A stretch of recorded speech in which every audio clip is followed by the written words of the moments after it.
guys! Welcome back to my YouTube channel. It's me, Fiona Marie. So for today's video, as you can see the title, magkakaroon tayo ng video or comparison between micropeel and lady peels. So for today's video guys, sisimulan na natin ito. But before anything else, I would like to introduce to you my friend. Pasensya na guys at alas 4 na ako nakapag-take ng video ngayon. It is because na busy kami sa pagtitinda ng aming barbecue ng mga ginanggang, yung saging na binabarbecue, ganon. So na-busy kami guys, but tama na ang chika. Let's move on to the video, but intro muna tayo.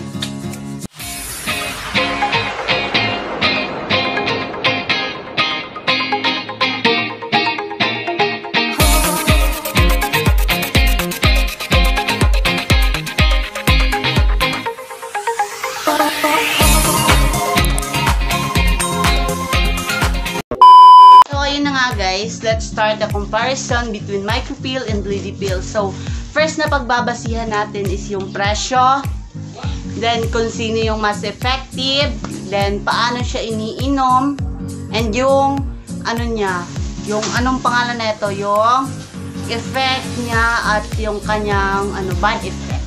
So, let's start. Okay, so first is nandito yung mga pills ko. Iniinom kong pills kasi nga iniipon-ipon ko sila para malaman ko kung ilan na yung nainom ko dyan. Pasensya na kayo sa buhok ko kasi medyo haggard pa ako kasi kakatapos lang namin magtinda dyan, katapos lang namin naubos.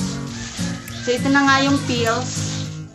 As you can see, marami-rami na din yung na-take ko. So ayan, ito yung mga pills. Ayan. Marami na, more than 20. So siya guys, hindi pa siya umiinom ng pills. So, meron pa din dito. So, ayan. As you can see. Ito yung mga may laman pa. So, ayan. Ito.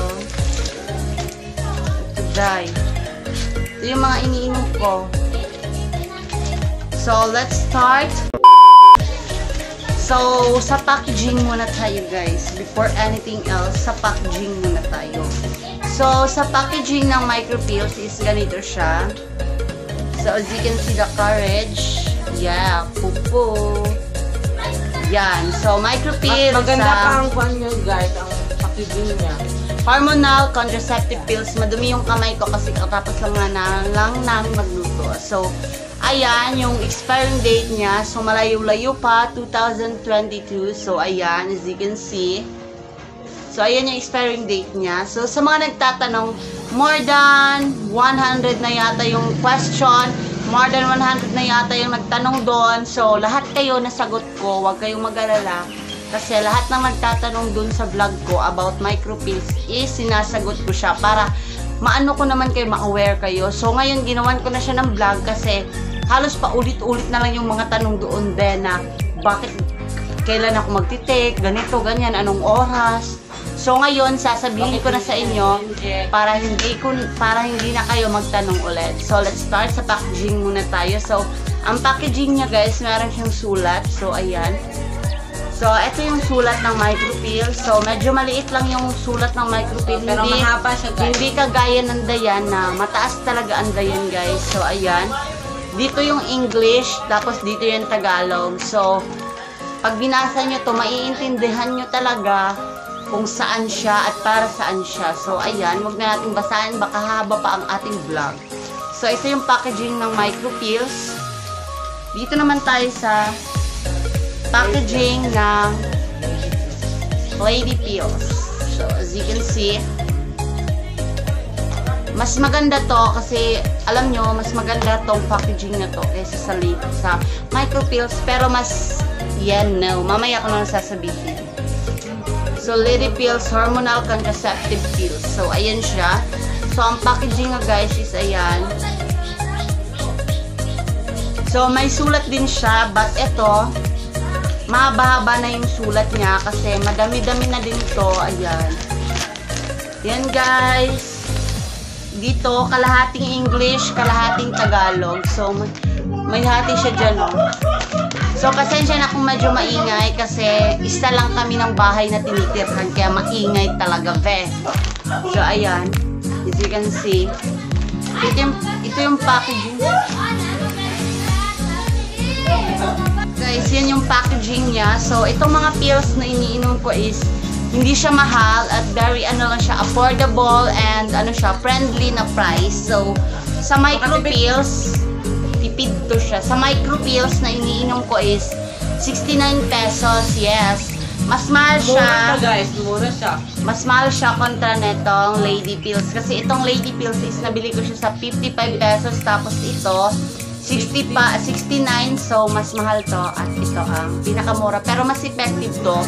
3 days, i-effect na. Sasakit na yung suso mo. Pero pag dito, almost 1 month bago sumakit yung suso mo, kaya ang tagal. Ito, so, disclaimer lang, I'm not a doctor and I'm not an endocrinologist.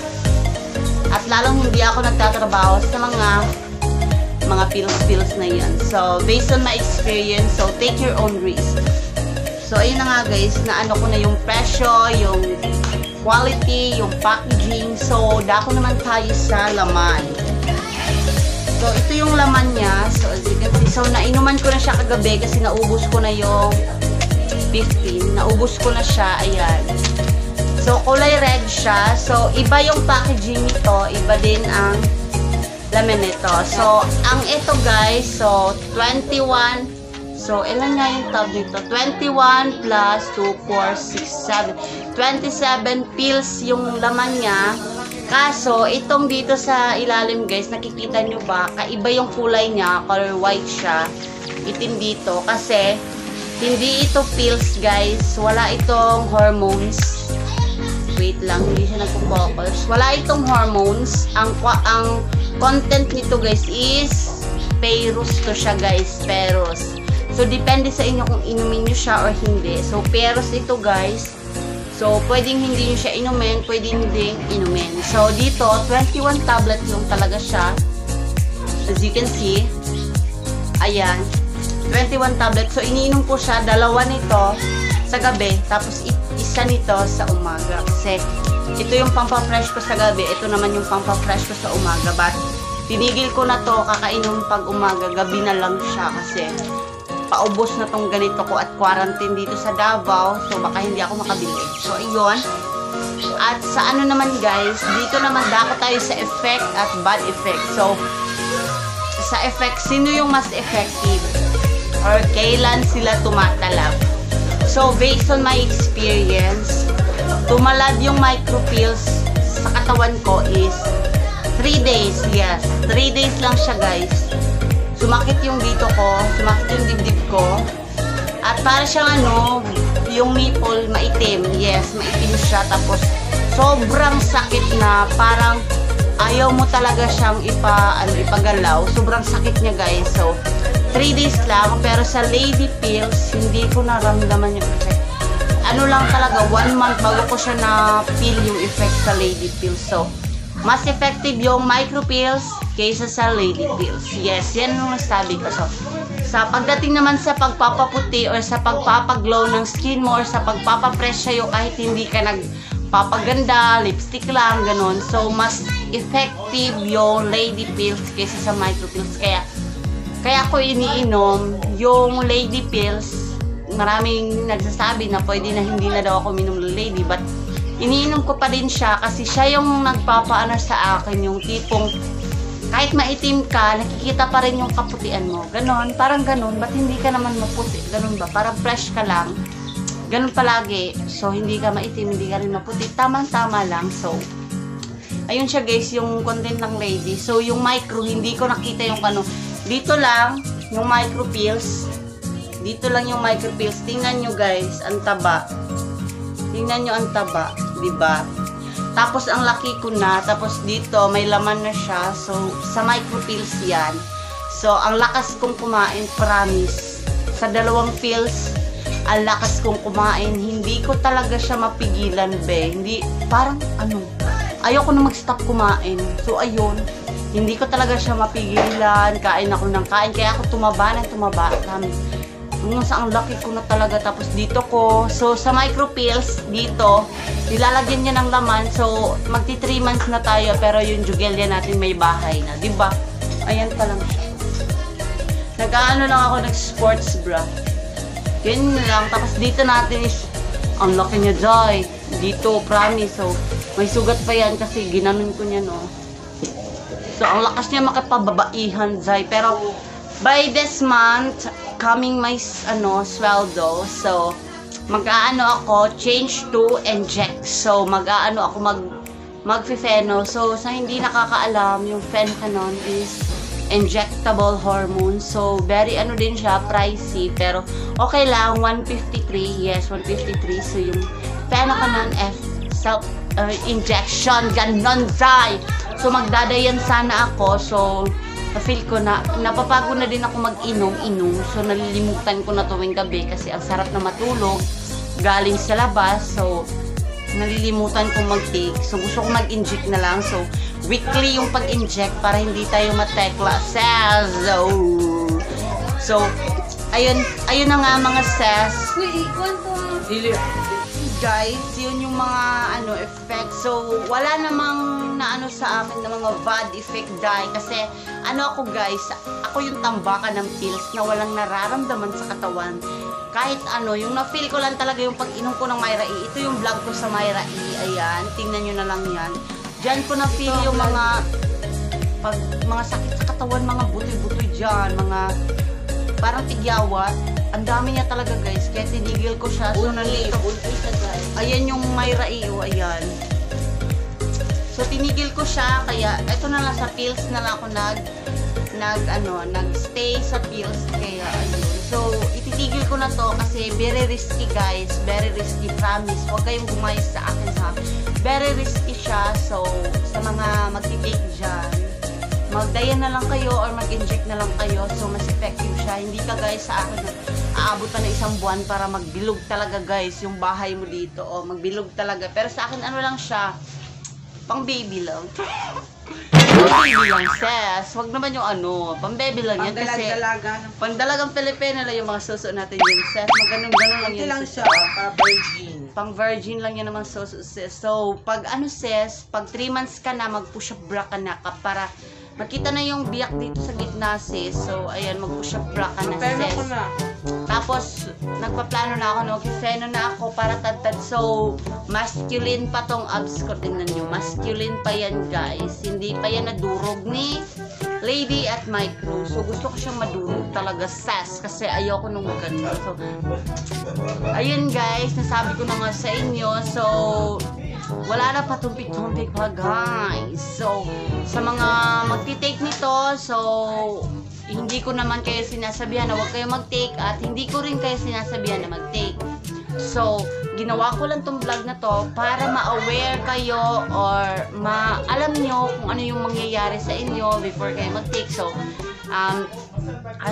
kapag may nararamdaman kayong masama sa katawan nyo sa pag-iinom ng pills, pigilan nyo, nahihilo kayo or something na tumubo sa katawan nyo, itigil nyo na. Pero kapag wala, same sa experience ko, so go, fight lang sis, laban, ipagpatuloy mo yan sis. So wala tayong kaso dyan at kapag kinakailangan talaga guys mag-confess.